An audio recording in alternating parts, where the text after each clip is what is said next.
This is the Daily Draft Pick, your in-depth mock draft for the 2018 NFL Draft. Every day we take one pick from this year's upcoming draft, break down the team needs, departures, acquisitions, and then we make a pick for them.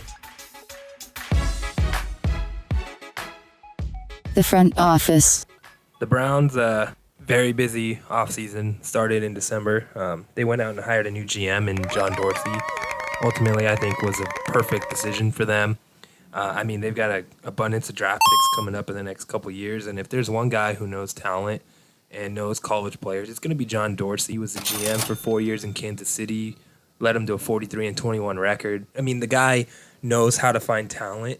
Aaron Rodgers, Travis Kelce, Marcus Peters. He traded for Alex Smith. He can build you a roster, especially if you give him a lot of draft picks like the Browns have. And I think ultimately that was a perfect decision for them to find a guy who can use what they've got and build. And then I think that just the decisions he's made so far in free agency and with trades was, perfect. So you just have to trust and know that with the draft picks that he's got, he's going to make the right choice for this franchise to get back on track. They've been hurting for a long time, but the first and fourth picks, you've got to make the right choice, and I think John Dorsey is the type of guy who can do that for them.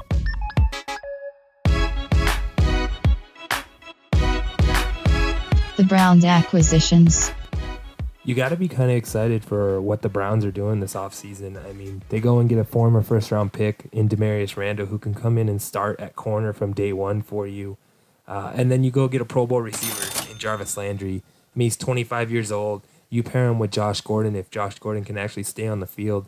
And you've got a dynamic duo of receivers who can come in and cause problems for other defenses. And I think the Browns have been lacking that for a really long time. And you get your bridge guy in Tyrod Taylor. He can play in the league. He's proven he can play.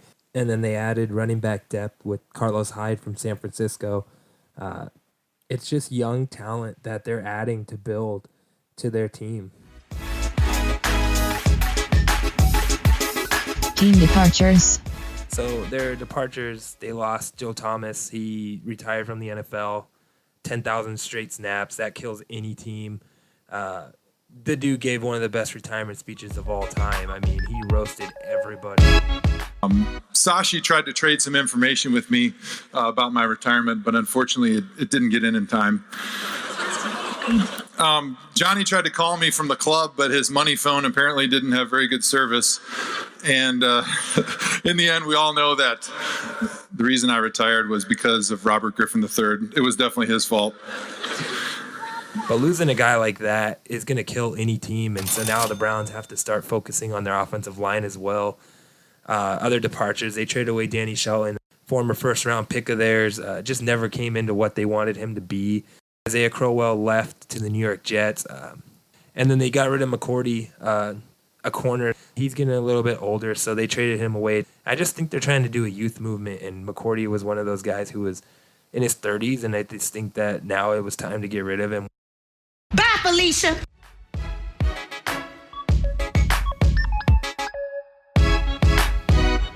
The Browns first round. The Browns are in a really unique spot this year, having the first and fourth overall picks. Having two picks in the top five for a team that needs a lot of help.